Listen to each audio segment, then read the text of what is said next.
கூட்டணியில அடுத்த பூகம்பம். 12 சீட்டு இல்லனா நோ கூட்டணி. மல்லு கட்டும் மதிமுக வைகோவின் பலே திட்டம். பரபரப்பை கிளப்பியுள்ள தொகுதி பங்கீட்டு மோதல். இது பற்றி ஜெம் தொலைக்காட்சி வழங்கும் ஒரு செய்தி தொகுப்பினை இப்போது நாம் பார்க்கலாம்.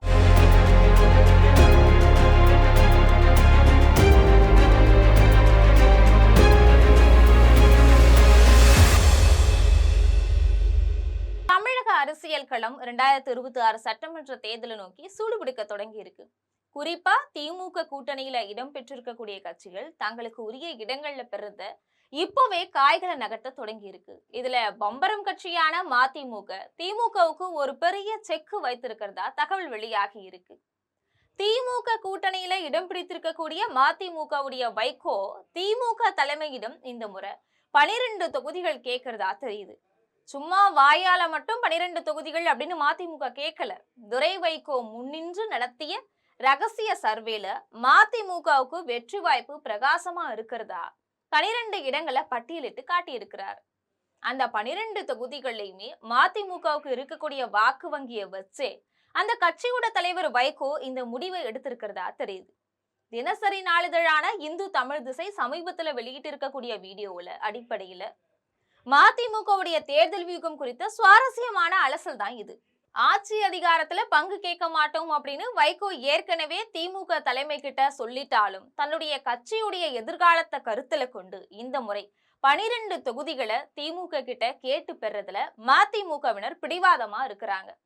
கடந்த 2021 நடந்த சட்டமன்ற தேர்தல வெறும் 6 இடங்கள்ல மட்டுமே போட்டியிட்ட நிலையில இப்ப ஏன் இந்த திடீர் மாற்றம் அப்படிங்கிற கேள்வியும் எழாம இல்ல. ஆனாலும் மதிமுகவுடைய தரப்புல சொல்லப்படுறது என்னன்னா, கடந்த 2025 ஜூலைல வைகோவுடைய மாநிலங்களவை உறுப்பினர் பதவி முடிவுக்கு வந்தது. அப்ப அவருக்கு மறுபடியும் ஒரு வாய்ப்பு கிடைக்கும் அப்படின்னு மதிமுகவினர் எதிர்பார்த்தாங்க. ஆனா துரை வைகோ ஏற்கனவே எம்பியா இருக்கிறத சுட்டி காட்டி திமுக தலைமை வைகோவுக்கு பதவி தர மறுத்துருச்சு. அந்த இடத்தை தான் தங்களுடன் இணக்கமாக வந்த கமல்ஹாசனுக்கு கொடுத்தாங்க. இந்த செயல் மதிமுகவினரை அப்செட் ஆக்கி இருக்கு. இதுடைய எதிரொலியா அவங்க 12 சீட் அல்லது ராஜ்யசபா அப்படிங்கிற புதுசா ஒரு கண்டிஷனை திமுக தலைமை கிட்ட அவங்க முன்வைக்கிறாங்க. வெறுமனே வாயால மட்டும் 12 தொகுதிகள் தங்களுக்கு ஒதுக்க வேண்டும் அப்படின்னு மதிமுக கேட்கல. துரை வைகோ முன்னின்று நடத்தின ரகசிய சர்வேல மதிமுகவுக்கு வெற்றி வாய்ப்பு பிரகாசமா இருக்கக்கூடிய 12 இடங்களை பட்டியலிட்டு காட்டியிருக்கிறார். அது எதெல்லாம் அப்படின்னு பார்த்தோம்னா, வாசுதேவநல்லூர், மதுரை தெற்கு, திருநெல்வேலி, தூத்துக்குடி, திருச்சி கிழக்கு, மணப்பாறை, கும்பகோணம், பாபநாசம், மயிலாடுதுறை, செங்கல்பட்டு இதெல்லாம் தான்.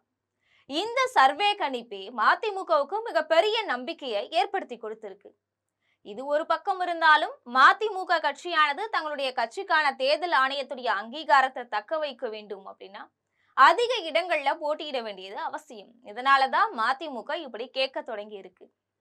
மதிமுக கேட்ட மாதிரி அந்த 12 தொகுதிகளை ஒதுக்கி தரணும். அப்படி 12 இடங்கள் தர மறுத்தா கடந்த முறையை போல 6 இடங்களுடன் ஏப்ரல்ல காலியாகும் ஒரு ராஜ்யசபா சீட்டை வைகோவுக்கு தர வேண்டும் அப்படிங்கறத கோரிக்கையா இருக்கு. ஏற்கனவே வைகோவுடைய வலதுகரமா இருந்த முத்துரத்னம் உள்ளிட்ட சிலரை திமுக தன் பக்கம் எடுத்துக்குச்சு.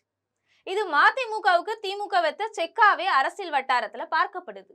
இது போன்ற செக்குகளுக்கு மத்தியிலும் மதிமுக தன்னுடைய பிடிவாதத்தை குறைச்சதா தெரியல.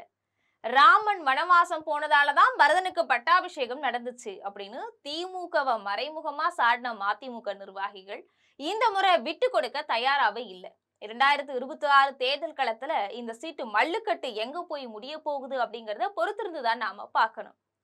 பரபரப்பா ஆகியிருக்கிற சட்டமன்ற தேர்தல் நேரத்துல இது போன்ற மேலும் பல செய்திகளை தெரிந்து கொள்ள ஜெம் தொலைக்காட்சியுடன் இணைந்திருங்கள். நன்றி, வணக்கம்.